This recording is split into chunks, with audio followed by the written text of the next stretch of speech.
Hai guys, balik lagi di channel Sudut Opini, channel yang membahas isu dan fakta dengan opini yang kritis, logis, dan objektif. Di video kali ini kita akan ngomongin tentang intoleransi dan tindakan Gubernur Sumbar yang menyurati Menkominfo dan meminta agar aplikasi Kitab Injil yang berbahasa Minang segera dihapus. Apakah tindakan ini adalah tindakan yang wajar-wajar saja atau malah sesuatu yang tidak wajar? Tapi sebelum kita masuk pembahasan, jangan lupa buat kalian yang belum subscribe, silakan klik tombol subscribe-nya dulu untuk kasih dukungan terus ke channel Sudut Opini, dan pastikan kalian nonton videonya sampai habis biar gak salah paham.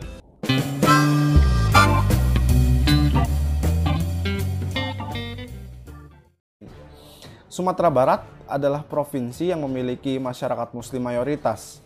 Sumatera Barat punya konsensus yang dipegang sejak zaman kaum adat dan kaum padri, yaitu adat Basandi Syarak dan Syarak Basandi Kitabullah.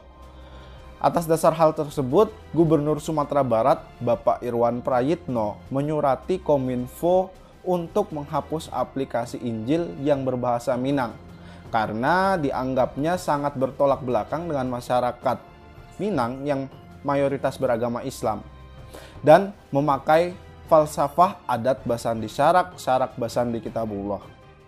Sementara itu, menurut Ketua MUI Kota Padang, Bapak Duski Samad, surat gubernur tersebut juga merupakan aspirasi pimpinan organisasi massa atau ormas Islam di Sumbar. Kata Pak Duski, sebelumnya pimpinan ormas di Sumbar sudah mendesak gubernur untuk mengambil langkah agar meniadakan aplikasi itu atau aplikasi tersebut dihapus. Menurut gue, ada yang aneh dan mesti dipertanyakan atas langkah yang diambil oleh Gubernur Sumbar tersebut. Yang pertama adalah, jika alasan penolakan Kitab Injil bahasa Minang adalah karena menggunakan bahasa Minang yang masih budaya adat di Sumbar, lantas bagaimana dengan bahasa Arab yang juga dipakai untuk terjemahan Injil? Tanpa ada keraguan lagi bahwa Islam dan Al-Quran diturunkan kepada Nabi Muhammad SAW yang berbangsa Arab, berbudaya Arab, dan berbahasa Arab. Tapi tidak pernah ada penolakan maupun klaim dari umat Islam manapun yang melarang penggunaan bahasa Arab untuk terjemahan Kitab Injil. Arab Saudi saja sebagai negara yang berbahasa Arab tidak pernah meminta untuk menghapus aplikasi Injil yang memakai bahasa Arab. Padahal bahasa tersebut adalah bahasa mereka sehari-hari. Bahkan bisa dibilang bahasa Arab adalah bahasa yang menjadi budaya daripada orang Arab itu sendiri. Hal tersebut sangatlah ironis. Apalagi melihat Indonesia yang dari dulu hingga sekarang adalah negara yang mengakui 6 agama dan menjamin kebebasan beragama dengan Undang-Undang tahun 1945 pasal 29 ayat 2. Sebagai gubernur, seharusnya Pak Irwan justru melindungi dan tetap memperbolehkan adanya aplikasi tersebut. Karena bisa dibilang aplikasi tersebut adalah representasi dari masyarakat Minang yang beragama Nasrani dan punya kebebasan yang sama dalam beragama serta wajib dilindungi oleh pemerintah. Pak Gubernur juga seharusnya bisa lebih giat lagi dalam memberantas intoleransi yang terjadi di Sumbar. Diberitakan bahwa umat Kristen di Kabupaten Damasraya dan Sijunjung, Sumatera Barat dilarang merayakan Natal bersama dan hanya diizinkan merayakan Natal tahun 2019 di rumah. Bahkan menurut Sudarto, ketua dari Pusat Studi Antar Komunitas atau Pusaka, penolakan terhadap perayaan Natal bersama sejak dahulu telah dialami oleh umat Nasrani di beberapa daerah di Sumbar.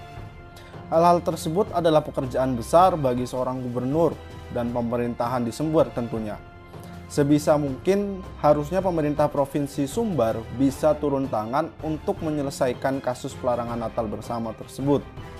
Sedikit banyak, apabila hal tersebut terus dibiarkan, akan melukai keberagaman dan kebebasan masyarakat dalam beragama dan menjalankan peribadatan.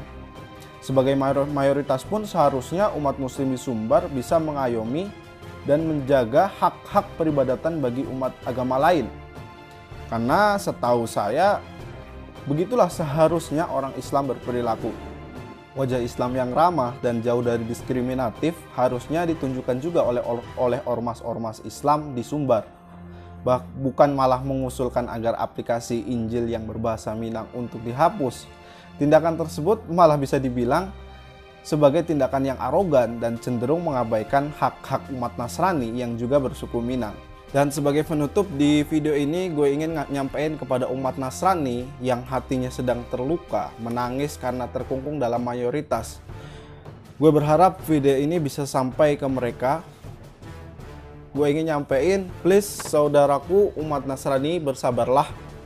Mereka yang menolak dan membatasi ibadah Natal bersama kalian bukan representasi dari wajah Islam yang sesungguhnya. Islam yang sesungguhnya adalah Islam yang ramah dan bisa berdampingan dengan pemeluk agama lain serta bisa saling toleransi. Islam yang diajarkan oleh kiai-kiai kami adalah Islam yang bersikap tawazun dan tasamuh. Dan please untuk kalian semua yang nonton video ini, tolong sampaikan ke saudara-saudara Nasrani dan bantu mereka untuk jelaskan supaya wajah Islam yang rahmatan lil alamin tetap mereka kenal dan tidak menjadi pandangan buruk untuk Islam ke depannya. Gue Fahmi undur diri, sampai jumpa di video selanjutnya.